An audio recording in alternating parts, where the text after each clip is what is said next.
I want to do this video before the end of the day, so it's dusk, dawn, whatever, I don't know. About to get dark. So I'm late with this. Everybody else got their reviews and all this. I didn't want to do it the day of or right after because I be on my hype beat shit. Like whenever Views came out, I was like, man, Views a classic. Whenever Big Sean I decided came out, I said it was trash. I didn't like it at first. And then both them albums, it's a converse effect. Because Views, obviously, is not a classic. And Big Sean I decided, I thought that was trash. For whatever reason, I don't know why. And now I think it's one of the best albums of the year. So I don't want to jump on Trap Soul right away and be like, oh my God, New Tiller, it's the shit. So I want to wait and get a good assessment of it. And me, I'm the type of person, my attention span is bad. So I got to listen to something a bunch of times for me to really get everything.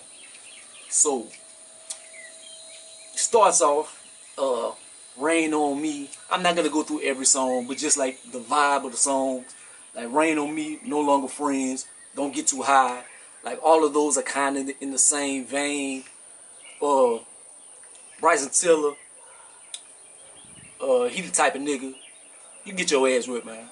Like, I love Bryson Tiller music and stuff, but he talk about this not the side nigga anthem, but yet and still he talking about he being the girl best friend, he being the friend, and her boyfriend is mad at her because he think they messing around, and all the meanwhile he's like, nigga, why you mad? You all doing this? She need to be with a nigga like me. I need to be with her. So, dude had a reason to be mad about you being her friend because all along you really wanted her. So, it was kind of like you a Bryson Tiller fan, so you be feeling the song, but then if you look at it from the outside, looking in, you like, damn Bryson, that's fucked up. Because if Bryson Tiller would be doing that to you, you would be mad. He buying your girl all kind of expensive bags and shit and stuff, and then he oh man, that's just my friend. That's like my brother. Shit. But that's how those songs are. We both know you got it. And it has the same similar vibe. Well, the way I feel about it, it has the same similar vibe. And the first track that really like hits me, like that's my shit, is number 7, In Check. In Check, I love that song. That song's so cool to me. In Check is just, that's like, it's not don't, but it's like the parallel to Don't. In quality, I think that's like probably the best song on the album to me. And I would love to see him do a video to that one or whatever, put that as a single. That's my favorite song. And then after that, it kind of takes a little nosedive for a second. Because after In Check, it's self-made, and he kind of rapping and doing this. And he talking about all kind of bags and Gucci and Prada and this and that and all the labels. And I'm not crazy about that one right there. Like the beat and the subject matter isn't the best in the world. And the crazy thing I'm about to see is I think Run Me Dry is like got a kind of trying to do like a little Drake-ish type of dance out. They say you love me. Da, da, da, da, da. This song is terrible. I'm gonna keep it 100. This song is terrible. The beat sound like it was made off some little Fruity Loops. Nothing, just straight. It's terrible. It's terrible. It's one of my favorite songs.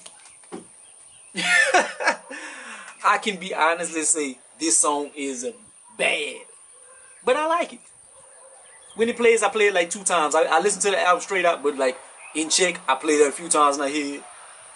That song, Run Me Dry, I let that play a few times. It's terrible, but I like it. It's kind of like a ugly bulldog. Like you get a brand new little ugly bulldog, but it's so ugly it look like the cutest thing in the world. Like you walking with your girl, well, you walking with your dog, and the girls be like, oh, look at dog, and it's ugly as hell, but for some reason it's so ugly it's cute. Anyways, high stakes, rain interlude, teach me a lesson, stay blessed. Like, they got a lot of stuff. A lot of album is cold, man. I'm trying to think of what else really stands out to me. They got another song on here that I really Set It Off.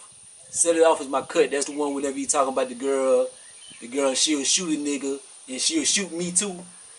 And it's cold, man. It has some down moments there, like some shallow moments where he's not saying too much.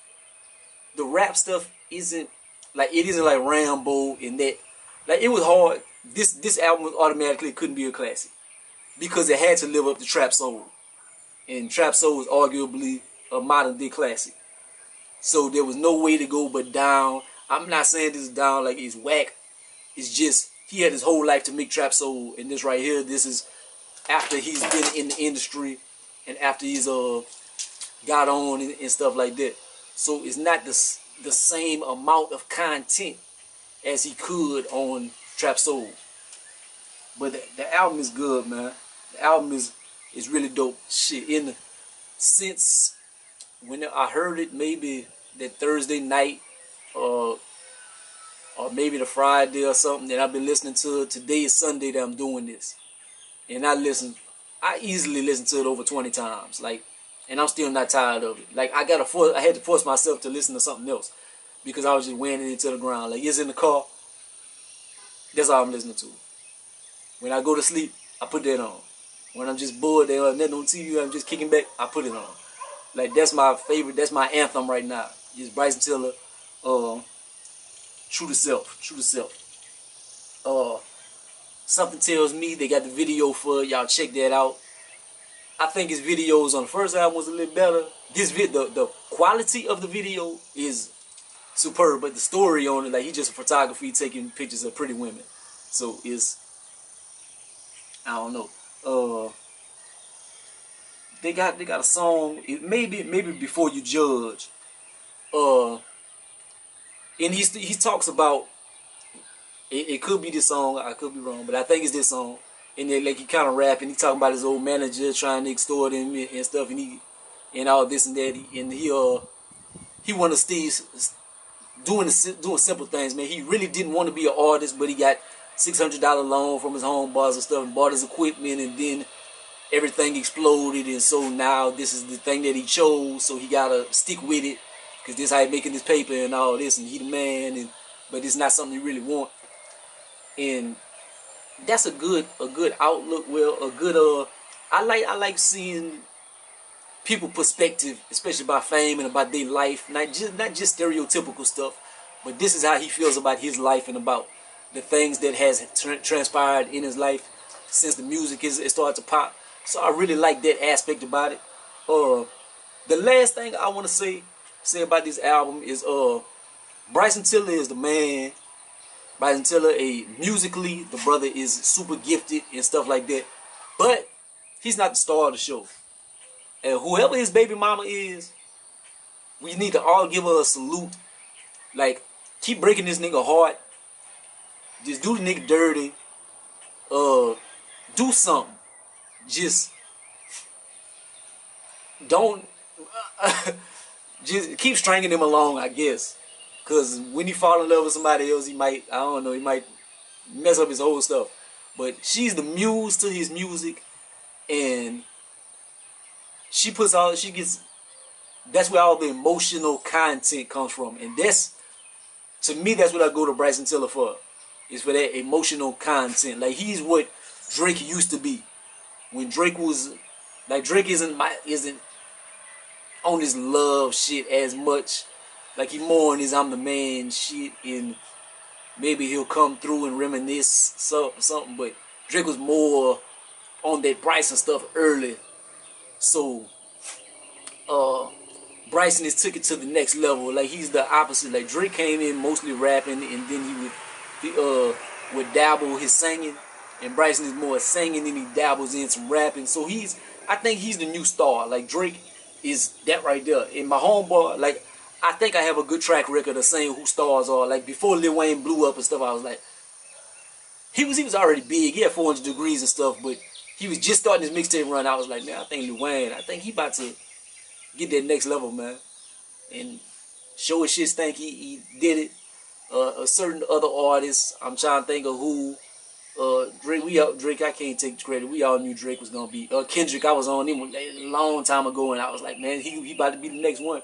And Bryson is already that next one, but I think he has potential to keep going up. I think he has potential to be as big, similar to, I don't know, as big as Drake, because he doesn't want that fame. But if he wanted, he has possibility to be on that level, or be as big as like The Weeknd. Like Weeknd and transformed and made it to that pop scene.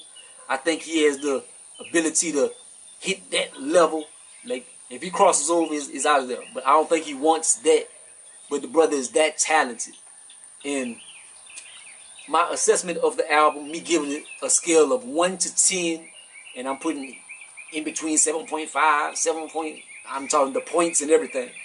Like not just 1 through 10. I'm gonna go. I would give it a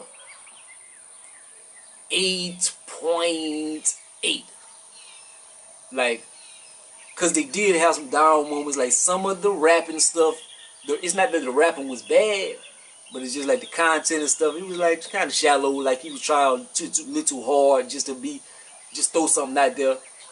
Some of the production wasn't the best in the world. And it's not classic level, but it's definitely gonna be the summer anthem, just of riding around in your whip and other ladies bumping and emotional light skinned niggas like me. So like 8.8 out of 10. That's what I give it. I love the album. There's things that's not the greatest, but because I like Bryson Tiller music so much, I give it a pass. So I'm not gonna be naive and just be like a 10. 8.8. Fuck with your boy, like, comment, subscribe. Gonna be the greatest or the most hated. Let me know if y'all agree or disagree with what I'm saying. Let's have a little music debate. Fuck with your boy. Peace out.